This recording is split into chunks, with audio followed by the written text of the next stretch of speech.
नमस्कार, बहुत स्वागत है आपका देश न्यूज़ में और मैं हूं आपके साथ मनीष कुमार। आप देख रहे हैं हमारा खास कार्यक्रम इलाज का इलाज। मध्य प्रदेश में नर्सिंग कॉलेजों की जांच में गड़बड़ी सामने आने के बाद अब नर्सिंग काउंसिल को भंग करने की कवायद शुरू हो चुकी है।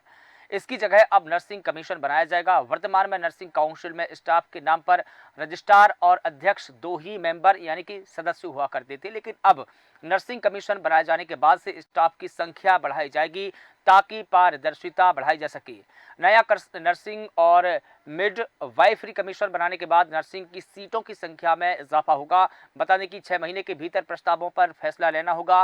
अस्वीकृति के मामले में राष्ट्रीय आयोग की अपील की जा सकती है और केंद्र सरकार के पास में दूसरी अपील दायर की जा सकती है। इस प्रकार से इसकी प्रक्रिया हो सकती है। लेकिन देखिए, नर्सिंग काउंसिल दरअसल काम क्या करती थी, इस बिंदु पर बात करनी जरूरी हो जाती है। देखिए, नर्सिंग परिषद यानी कि आईएनसी एक स्वायत्त निकाय है जिसे आईएनसी अधिनियम 1947 के तहत स्थापित किया गया था। नर्सों के प्रशिक्षण, शिक्षा के मानकों के और पाठ्यक्रम को विनियमित करने और इसके महत्वपूर्ण कार्य थे जो ये तमाम कार्य करती थी नर्सिंग काउंसिल। मान्यता देना, जीएनएम और डिप्लोमा कोर्स का संचालन करना भी इसका काम था। लेकिन अब देखिए, सरकार मजबूती से रखती थी अपना पक्ष तो सीबीआई जांच की नौबत नहीं आती। ये भी एक मामला सामने आया है, क्योंकि जिस प्रकार से हम देखिए नर्सिंग काउंसिल में घोटाले की बात कर रहे हैं, एक के बाद एक कई घोटाले इसमें सामने आए। पहला तो नर्सिंग कॉलेजों में फर्जीवाड़ा देखने को मिला, लेकिन जब सीबीआई की टीम इसमें जांच कर रही थी तो सीबीआई की टीम ने ही फर्जीवाड़ा कर दिया, यानी कि फर्जीवाड़े में भी फर्जीवाड़ा।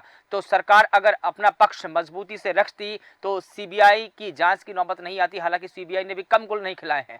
रिव्यू बैठक में यह बात सामने आई कि अगर सरकार अपना पक्ष मजबूती से रखती तो इस मामले में सीबीआई जांच की नौबत नहीं आती। बैठक में सीएस ने कहा कि इस पूरे मामले में जितनी जल्दी हो सकता है दोषियों पर सख्त कार्रवाई की जाएगी। हाईकोर्ट के निर्देश पर 169 नर्सिंग कॉलेजों की सीबीआई जांच दोबारा होनी है। नतीजतन सीबीआई हर 15 दिन में कार्रवाई की डिटेल्स जारी करेगी और इस बात को लेकर मध्य प्रदेश के स्वास्थ्य विभाग के अधिकारियों में हड़कंप मचा हुआ है। बता दें कि अब तक 111 नर्सिंग ऑफिसर और डॉक्टर, 14 तहसीलदार और नायब तहसीलदार और 19 एसडीएम स्तर के अधिकारियों को नोटिस जारी किए जा चुके हैं। इस पूरे मामले में एक साथ बड़ी कार्रवाई करने और दोषियों को बर्खास्त करने का पूरा ड्राफ्ट तैयार किया जा रहा है। और अब देखिए, मुख्यमंत्री अहम फैसला लेंगे।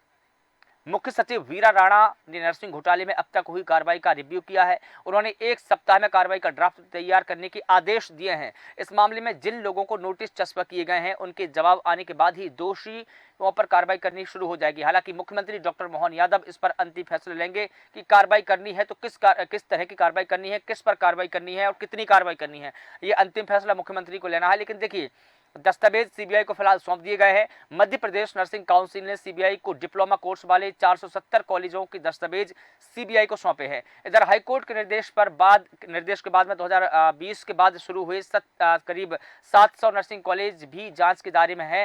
हाईकोर्ट ने कहा कि उम्मीद है कि सीबीआई शर्मिंदा नहीं करेगी। अगली सुनवाई 15 जुलाई को होनी है।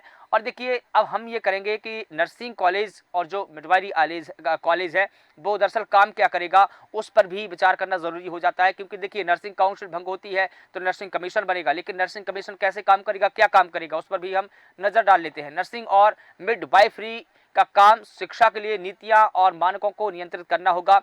इसके अलावा नर्सिंग और मिडवाइफरी संस्थानों में प्रवेश और संकाय के लिए मान्यता देना होगा। इसके अलावा आयोग में 29 मेंबर होंगे। चेयरपर्सन के पास में नर्सिंग और मिडवाइफरी में स्नातकोत्तर की डिग्री और 20 साल का अनुभव होना जरूरी है।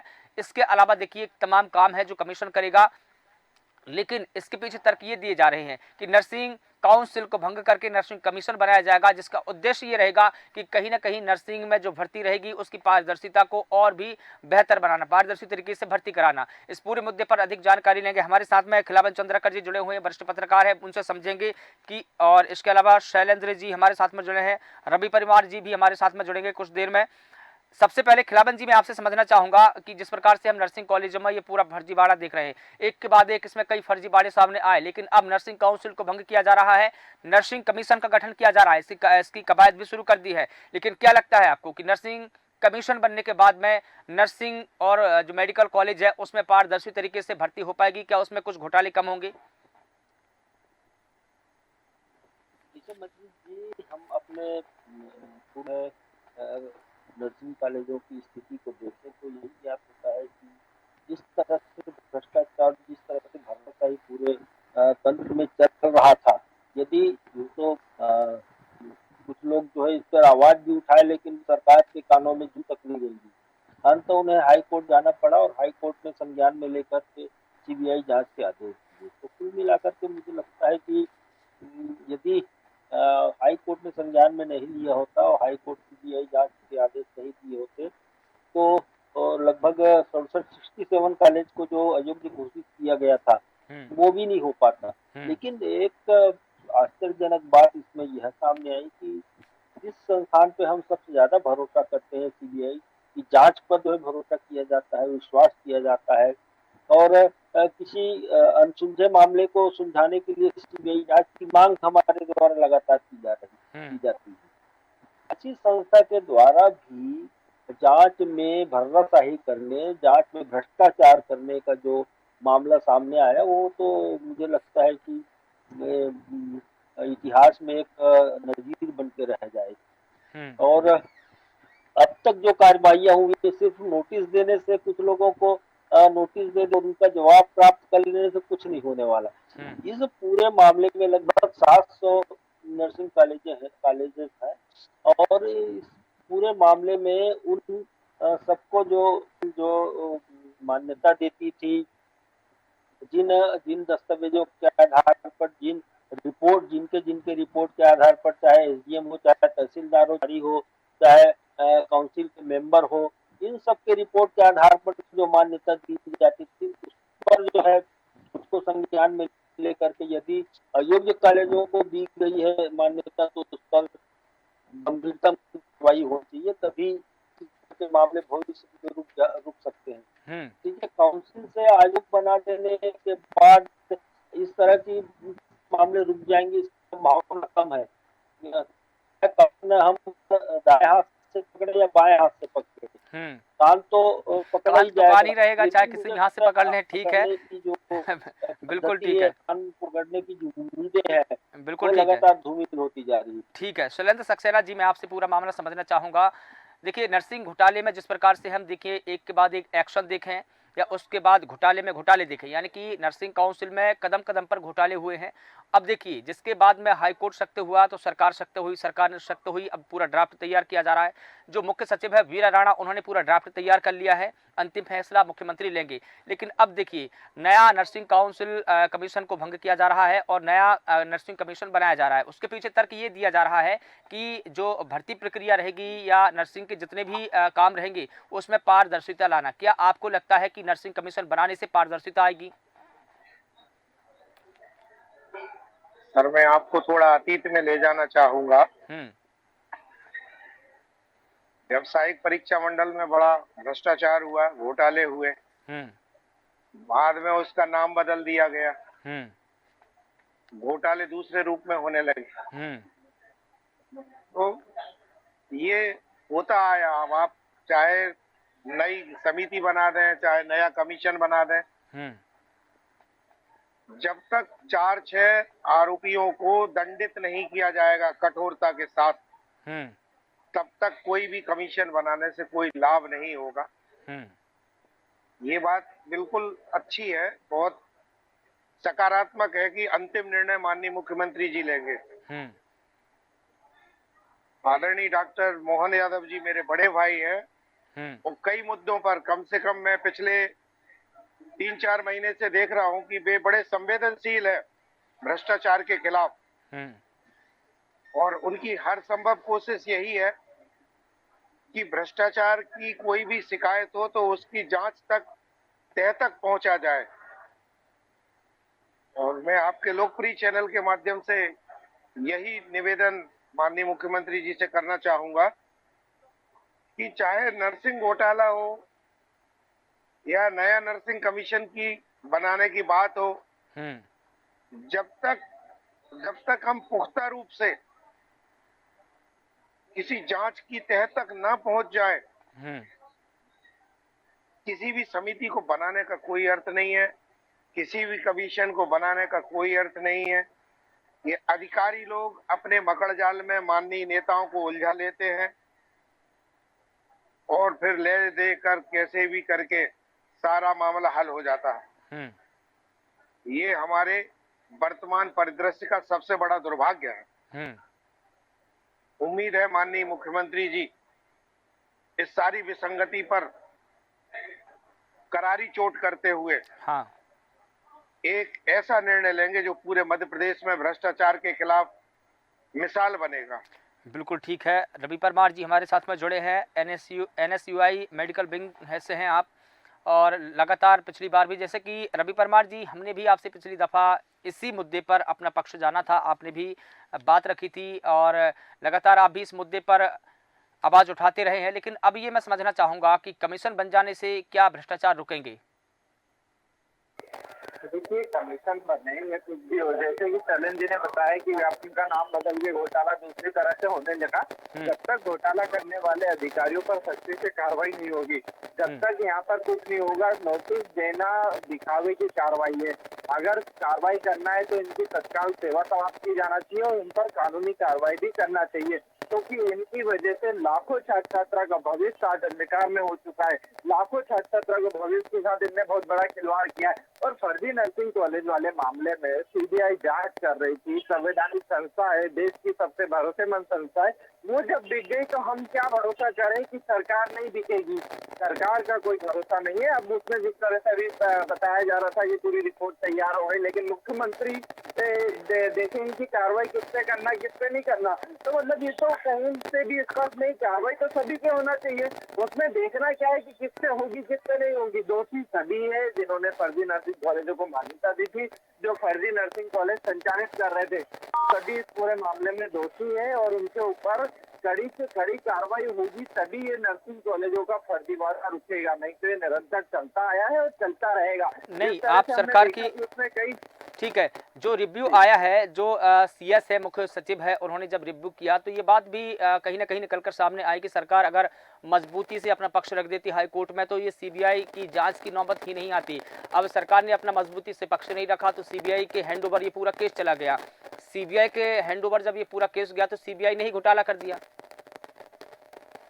देखिए, सरकार पक्ष नहीं रख पाई, सरकार ने फर्जीवाड़ा किया था तो कैसे पक्ष रख पाती? आप मुझे बताइए, किसने चोरी की तो वो अपना मजबूती से कहीं पक्ष रख पाएगा क्या?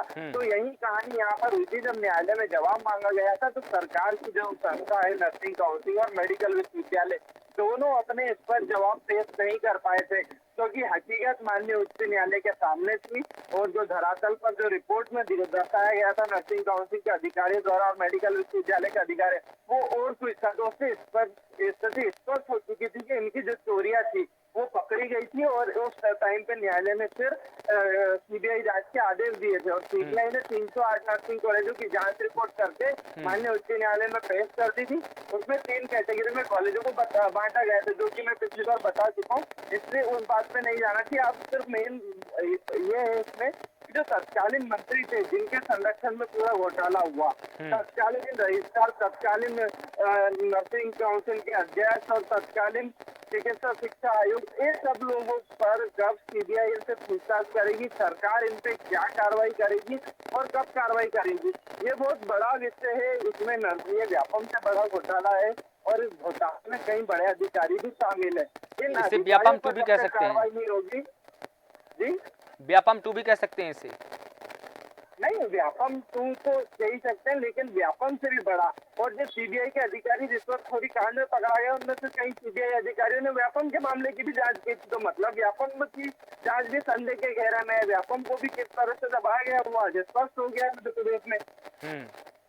बिल्कुल ठीक है। और जिस तरह बिल्कुल ठीक है, पूरे मामले को दबाने का प्रयास कर रही सरकार, ठीक है। नहीं, मामले को दबाने की नहीं, देखिए जिस प्रकार से हाईकोर्ट के निर्देश पर 169 नर्सिंग कॉलेजों की CBI जांच दोबारा की जा रही है, उसका नतीजा ये होगा रवि परमार जी कि CBI को अब हर 15 दिन में अपनी कार्रवाई की डिटेल्स जारी करनी पड़ेगी। खिलावन चंद्रकर जी, मैं आपसे समझना चाहूंगा कि जैसे कि अब CBI जो भी काम करेगी, जो भी कार्रवाई करेगी, हर 15 दिन में उसकी डिटेल्स जारी करेगी। कहीं ना कहीं लोगों में ये उम्मीद जताने की फिर से कोशिश की जा रही है कि CBI कार्रवाई कर रही है।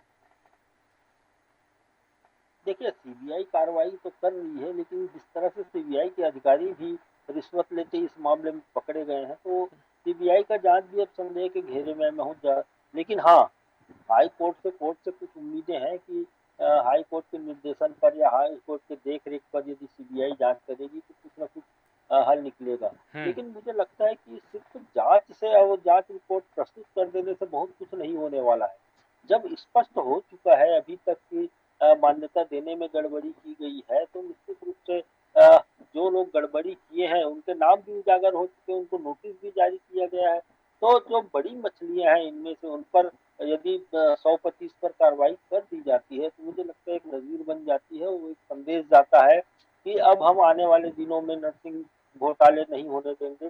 सबसे बड़ा सवाल मनीष जी इसमें ये है कि जो छात्र इन कॉलेजों में एडमिशन लिए थे नर्सिंग के छात्र, उनकी परीक्षाओं को लेकर के अभी संशय की स्थिति बनी हुई है। मुझे लगता है कि सब दूर होनी चाहिए और जिस तरह से रवि परमार जी बात कर रहे हैं, मुझे लगता है कि निश्चित रूप से कोई न कोई कार्रवाई होगी और सरकार पर बहुत ज्यादा हमको निर्भर नहीं रहना चाहिए, विश्वास नहीं करना चाहिए। जिस तरह से सरकार पर निर्भर इसलिए भी रहना चाहिए, सरकार ने पिछले बार खिलावन जी, सरकार पर इसलिए भी रहना चाहिए, मैं आपको बता दूं कि जैसे ही सीबीआई ने इस बात की जानकारी दी कि हम हर 15 दिन में अपनी कार्रवाई की डिटेल्स जारी करेंगे, मध्य प्रदेश के स्वास्थ्य विभाग के अधिकारियों में हड़कंप मच गया। क्या संदेश है ये? नहीं, सिर्फ सिर्फ यह कह देने से कि 15 दिन में हम अपनी जो जांच की प्रगति है उसको हाई कोर्ट के सामने प्रस्तुत करेंगे, इससे कुछ नहीं होने वाला। मैं फिर कह रहा हूँ भाई, जो अधिकारी इसमें इन्वॉल्व थे उन पर अभी तक कार्रवाई क्यों नहीं हुई? आखिर काउंसिल के सदस्य जो शामिल थे, जो तहसीलदार शामिल थे, जो पटवारी शामिल थे और जो जो जो और प्रोफेसर भी थे, 4-5 लोगों की कमेटी बनी थी जिसमें किसी भी कॉलेज को, नर्सिंग कॉलेज की मान्यता को वैध करने के लिए या मान्यता देने के लिए जो जो कार्रवाइयाँ होती थी उसमें इनकी रिपोर्ट शामिल होती। तो मुझे लगता है ये गलत रिपोर्ट इन लोगों ने दी है, ठीक है, तो कार्रवाई होनी चाहिए ताकि एक विश्वास कायम हो सके। और सरकार को चाहिए कि जो चिन्हित किए गए हैं 100-150 नाम, उनको सबको जो है कार्रवाई हो उन पर और एक उदाहरण प्रस्तुत हो। जी बिल्कुल ठीक है। शैलेंद्र सक्सेना जी, देखिए खिलावन जी, बीरा राणा ने जब रिव्यू किया है तो कार्रवाई करने का आश्वासन दिया है। शैलेंद्र सक्सेना जी किस प्रकार का दिया है कि इस मामले में जो दोषी है उनको बर्खास्त करने का पूरा ड्राफ्ट तैयार किया जा चुका है। अब अंतिम फैसला सीएम लेंगे, सीएम जब भी इस पर अपनी मोहर लगा देंगे उनको बर्खास्त कर दिया जाएगा। तो ये बड़ी कार्रवाई का इंतजार है फिलहाल। शैलेंद्र जी। राणा जी कार्य मध्य प्रदेश, और मुझे लगता है कि प्रशासनिक समय में हर अधिकारी, हर कर्मचारी उनका सम्मान भी करता है। पर जो आदरणीय जी और मेरे रवि भाई जब भी कार्यवाही की बात करते हैं तो कन्ना कर देते हैं। आप किसी फिल्म की शूटिंग का एक दृश्य मुझे टोल टैक्स पर जब कोई बड़ी कार्यवाही तो सब पक्षों की जानकारी दे, तो सीबीआई की है, सीबीआई की मंशा को हम सैल्यूट, लेकिन जब तक इन दो अधिकारियों के खिलाफ कठोर कार्यवाही में हो जाए तब तक यह बात भी गोपनीय रहना चाहिए।